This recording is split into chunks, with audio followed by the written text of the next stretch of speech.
Wait, right. Yeah, it says that it's recording, Gail, so let's hope that it is. So thank you very much for joining me, Gail. That's great. I'm Elise Brogan. I'm a GP in Derbyshire and I'm doing a fellowship with the GP Task Force. So with everything that's happening at the moment and the great changes, Gail, you've kindly agreed to come on and just have a chat through some of the ways that we can possibly help ourselves and help each other get through what's happening. So do you mind introducing yourself, Gail? Hi, so I'm Gail Walton. I'm a GP in Ilkeston in Derbyshire. I've been at the same practice for 31 years. I've done different things, added different things to general practice as I've gone along, all general practice related. So I'm an appraiser, an appraisal locality lead. I've done a little bit of performance review work, and currently I'm working for Derbyshire LMC and Derbyshire GP Task Force. You sound very busy. So if you don't mind me just asking a few of the questions that I've had from some of our first 5 GPs in Derbyshire. So one of the first ones was, how are you managing the constant updates? So I'm sure, like me, you're getting lots of emails and lots of things that you're trying to fit in reading. Yeah, so you're absolutely right. There's such a lot of email traffic coming through at the moment that it's very difficult to work out what's very useful and that we need to read and we need to absorb, and what is repetitive and duplication. And to be aware really that some of that duplication can add to our own anxieties and the fears that we're naturally all feeling, whatever stage of our careers we're at. I think we're all feeling quite anxious because things are happening at pace, and also we're managing things that we've never really dealt with at this level of scale before. My personal choice is the Derbyshire LMC and GP Task Force website has a daily bulletin. In that, we try to collate all the relevant information that's coming through. In a lot of cases, we summarise that and bullet point it so that those of us who are all so busy during the day can look and get instant updates. So if there was one site I'd recommend, I would say look at the LMC website for that. It comes through as an email, and if you're not on the email database, if you look on the website at the office address, you can easily be added to that, but it is on the website there for you to look at. The CCG also release updates less frequently than daily, but again they have information on there that is useful. By and large, most of that is added to the LMC website. It's really good to just know one place that you can get pretty much all the updates that you need, rather than trying to, as you say, trawl through everything, because it does take a lot of time, doesn't it? The other thing that someone was asking was, is there any updates at the moment that you're aware of? Is there anything that, in the last couple of days that's come out that someone might not be aware of if they've had to go off self-isolating in the last week or so? I think there have been some key updates because obviously there have been bills going rapidly through Parliament. So there's some information around changes to death certification and cremation forms, and that's on the LMC website. I'm sorry, Lisa, you'll get bored of hearing me say LMC, but it's kind of a one-stop shop at the moment. There's also been some information, a lot of information actually on the BMA website, so some good stuff about telephone triage. And again, there's information and resources through both NB Update, the guys who do the really good GP Update days, and Red Whale. So there's some reputable sites to be looking at. Obviously, PPE is foremost, I think, in all of our minds. And again, there's information coming through all the time about that. Don't read too much, too often. Look at the LMC website and get the current view on that. I think that's really useful, because we were talking before about, I've had messages from people who are coming out of self-isolation and are feeling a bit unsure. So if they look at the LMC website, maybe have a little look at something like Red Whale for an update, the BMJ for a telephone consultation, and about PPE, and then maybe with those bits actually you'd feel a lot more confident. Yeah, I would say we're in a rapidly changing environment, so it's natural to feel a bit afraid, a bit anxious, scared about going back into the workplace because things may look different. But hold on to the fact that the people you're working with still look the same. You know, they're still there supporting one another. And actually, my experience is in my practice, we're probably getting together, albeit, you know, at 2, 3, 4 meters apart, meeting first thing in the morning before the telephones come on at 8 o'clock. In our cavernous waiting room, because a lot of the chairs have been moved around, but getting together just to plan the day, you know, catch up with one another, support one another. It's so important to work as a team now more than ever. I think that's really nice that your practice are doing that, and a really good idea using the waiting room to be able to social distance.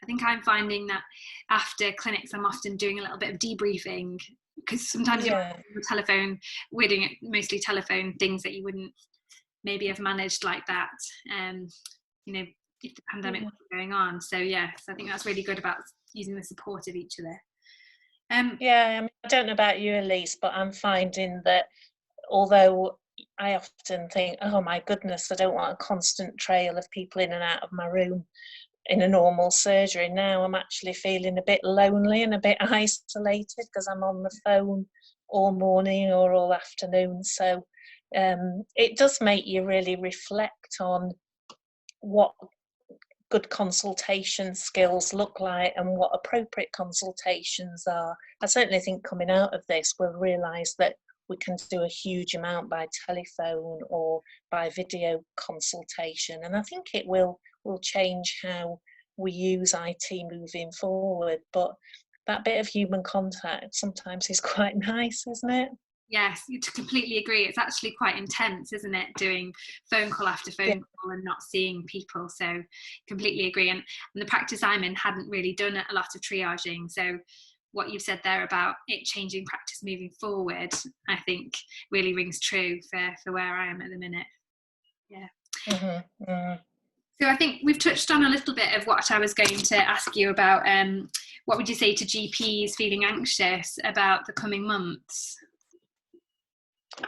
I think the things we've already gone over, the way to update, there's a lot of work going on supporting Derbyshire general practice. So as I was talking about earlier, getting together the daily bulletin, there's a lot of people talking to one another. So alongside the LMC and GP task force, we've got the Derbyshire GP Alliance and those colleagues I was saying about at CCG and DCHS level, forming what's been termed the Derbyshire COVID response team. So a lot of links are being made by lots of people working collaboratively. So I think there's a level of reassurance there that Derbyshire is working really well together. We're having regular Zoom conferencing across those organisations, and whilst we recognise that one size doesn't fit all, sorting out, for example, hot clinics and hot hubs and ways of working, in a crisis, to know that you're not actually starting from scratch and that you're sharing ideas and there's a forum for sharing ideas, that's really important. I think the other thing is across the county this week, in fact, we've started up what's called an EAP, Employee Assistance Programme. So this is a package that we bought from a company called CIC, again, the details are on the website. It's available to all staff and all their family 16 years old and over. And it offers a couple of things. There's an awful lot of online information there, and it covers everything from well-being in terms of mental health, some physical health stuff, debt counselling, a service similar to Citizens Advice Bureau with legal advice and support available. So have a look at that. You can get onto it and you can look at all the online stuff without having to phone through. But for people who do want one-to-one telephone support, then that's available too through this EAP. It's a company called Well Online that are providing it, and it looks really, really good. It's very supportive, it's very personalised, and it is available to all. They prefer you to make contact through dropping them an email, but equally there is a 24/7 telephone line that people can use. It's the same package that DCHS are using, and so it's a Derbyshire-wide offer. Wow. Similarly, yeah, and it's great. It looks really, really good. So I thoroughly recommend that.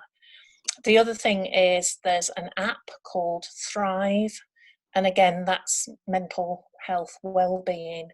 It's available to download free of charge, and there's a simple login which we need. It's on the website, but it's all capital letters. It's NHS Derby 20, and that's got really good resources on. Some other resources we're pulling together all the time, and they're on the website. Just lots of ideas about mental and physical well-being, things that can be shared with patients for their well-being, some ideas. You'll like this one, Elise. This is entertaining kids whilst they're at home. So some really good ideas on our own LMC and GP Task Force website, as well as access to these really great Thrive and Well Online resources. I'm sorry, the Well Online, is that available now, or did you say? It is. We've literally signed up for it 48 hours ago, as for all Derbyshire general practices. So the practice managers should today or by late Monday have some flyers that they can put up, so all staff can confidentially and without having to ask permission or talk to anybody else, they can make use of it. And like I say, there's online resources, but there's the offer to speak to somebody on the phone and be then offered up to 6 counselling sessions by telephone. All the staff are clinically trained, and it sounds a really good service. I would add to that you're probably all aware of GPS, which is the GP mentoring service. Yeah. And again, that is fully available in terms of telephone counselling. Obviously, the face-to-face counselling isn't happening at the moment, but telephone counselling is, and GPS are thinking of changing slightly so they can offer shorter sort of appointments, for want of a better word, but rapidly. So watch the GPS website for details of that as well. Brilliant. Gosh, it does make you realise there's actually a lot out there. And another thing that I'd heard of was Headspace. I think they're doing the free login, aren't they, for NHS employees until December this year. I mean, all that talk of wellbeing does bring me on to my final question, which was, how you personally, at the kind of at the beginning, aren't we, really, of all this? How are you coping with your wellbeing? What are you doing to make sure you're looking after yourself? Okay, so I think sometimes it's about going back to basics. So it's, are you eating well? Are you managing to sleep? Some people are feeling too anxious to get to sleep, or they're waking up early and then wondering what the day holds. There are some quite good apps, and it might be worth just looking at some of the meditation and sleep helping apps that are out there. What about exercise? What about yoga?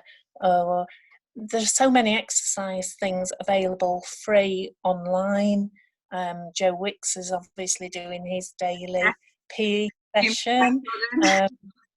There's some really good yoga on there.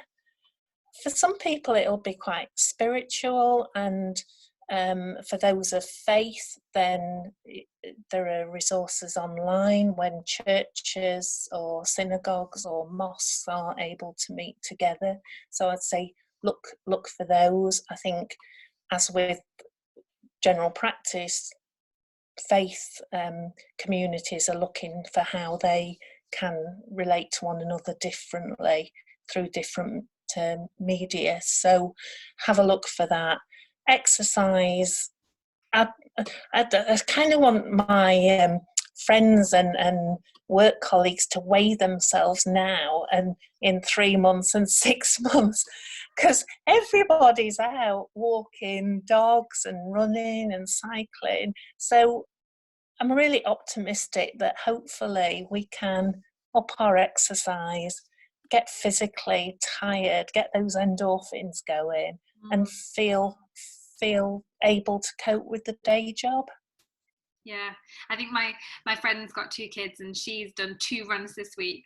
She hadn't done any for like months, but because she's trapped inside with her children, she's desperate to get out now. So it's definitely encouraging her. Yeah. There's a great WhatsApp, not a cartoon, one of these funny skits going around where there's a picture of a family in the kitchen and the dog on top of the unit, and it says, I've been walked by every beep member of this family today and I'm not coming down. I think that sums it up for us all. Yeah. That's brilliant. Well, thank you so much, Gail, for going through all that. You're welcome. Most of the questions that we did have were about that anxiety and nervousness of going back, of managing all the updates, and it's just nice to talk it through and just say, look, if you do these basics, you'll feel more confident. Yeah, well, maybe we can have a conversation next week and see what's come through during the course of the week, and any other questions and any more definite recommendations and guidelines that have come through. Maybe we can explore those together. That'd be really useful. Thank you so much for your time. I really appreciate it, Gail, and hope you have Thank you. Nice rest. Take care. Stay safe, everybody.